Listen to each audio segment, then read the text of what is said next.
Ada baking soda kat rumah, kerja memasak lagi mudah.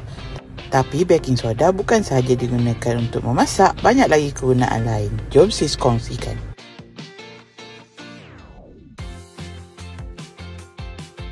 Nak menghilangkan bau microwave, letak saja dalam microwave. Bila nak guna, baru keluarkan. Memang tak busuk microwave anda. Nak hilangkan bau sinki, letakkan baking soda dalam lubang sinki, biarkan semalaman. Esoknya boleh guna seperti biasa. Bau busuk yang mungkin terhasil daripada sisa-sisa makanan yang kita makan akan berkurangan dan tidak berbau bila anda letak baking soda dalam sinki.